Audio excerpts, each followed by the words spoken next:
Mitä nämä kauniit veneet tekevät täällä, Inkoon kauniissa kalastussatamassa? He odottavat vieraspaikkaansa Suomen ainoaan venehotelliin. Vieraina heitä kohdellaan hyvin, heidät pestään, huolletaan ja heitä odottaa rauhaisa talvi lämpimässä hallissa noin 13 asteen lämpötilassa. On huomattu, että veneilijät ikääntyvät ja heidän halukkuutensa veneiden omatoimiseen huoltamiseen vähenee. Veneilyn tulee olla helppoa. Mutta mistä tämä ajatus tuli, Joel Nemes? Olin nuorena miehenä töissä Yhdysvalloissa ja siellä sattumalta erään pyrkimyskilpailun yhteydessä olin mukana kilpailuissa, jossa purjevene oli sijoitettuna tällaisen venehotellin laituriin. Siellä sitten tutustuin tällaiseen toimintaan ja tällaiseen koneeseen ja oikeastaan sieltä tämä idea on tullut ja tämän myötä venehotelli on rantautunut tänne Suomeen. Tämän nostotrukin kapasiteetti on noin 5,5 tonnia painavat veneet. 10 metriä pitkät veneetkin voidaan nostaa edestä ylös. Ja pienimmät veneet voidaan nostaa 12,5 metriin saakka. Veneiden nostamiseen ja kuljettamiseen tarvitaan taitoa ja tarkkuutta ja nämä meidän kuljettajamme ovat erittäin taitavia ja tosi tarkkoja kavereita. Kysymys senttimetreistä ja kysymys trukin tasapainosta. Toi puomi pitää saada tästä, mikä on linjassa. Pitää saada ihan tarkana, muuten se truki hyppää sinne. Veneet halutaan lämpimään tilaan, jotta veneen varusteet voidaan jättää niihin. Hallissa hyllyssä vene on suojassa säiden vaihteluilta, eikä se ole myrskyn riepoteltavana. Mutta koko projekti olisi lähes mahdoton ilman ainutlaatuista lämmitysratkaisua. 2 tärkeintä ja suurinta investointikohdetta, jota meillä on ollut, niin on ollut tämä maalämpöjärjestelmä, joka pitää hallimme 12-13 asteen lämpötilassa koko talven ajan.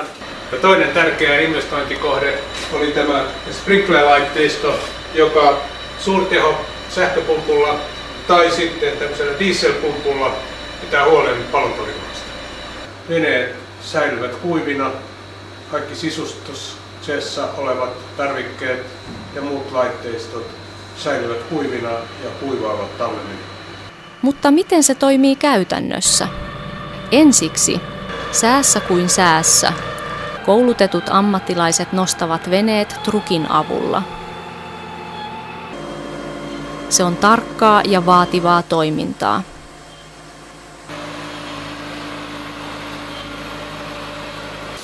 Kun vene on hallissa, on heti sen pesun ja putsauksen vuoro.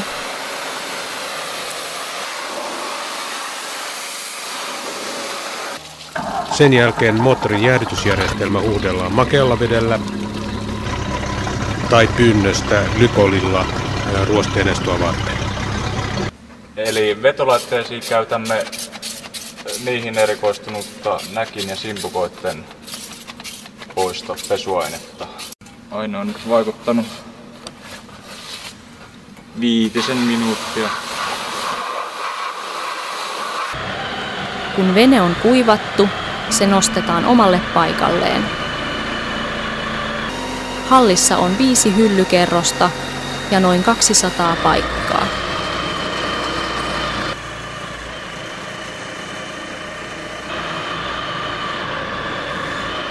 Venemoottorivarkaudet ovat merkittävä ja yhä kasvava ongelma.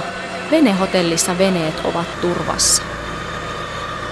Uusi puhdas moottoriteknologia ja lisääntyvä elektroniikka veneissä vaativat säännöllistä vuosihuoltoa. Kaikille venemoottorille tehdään talvihuollot. Jokaisen merkin valtuutettu ja auktorisoitu huoltopiste tekee kyseisen merkin huollon. Ensin tehdään Yamaha-perämoottoreille, jotka sijoittuvat tässä, niin otetaan 3-5 kappaletta kerralla alas. Seuraavaksi tehdään Mercury-perämoottoreille, tehdään 3-5 Mercuria samanaikaisesti ja sitten Mercuryserit ja niin se jatkuu kunnes kaikki veneet on huollettu. Alihankintana hotelli tarjoaa myöskin määräaikais- ja talvihuoltoja, korjauksia ja asennuksia.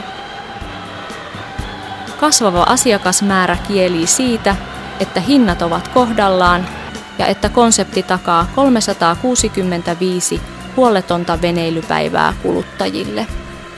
Jos pidät veneestäsi yhtä paljon kuin minä pidän veneistä, tuo veneesi tänne venehotelliin ja pidämme niistä hyvää huolta.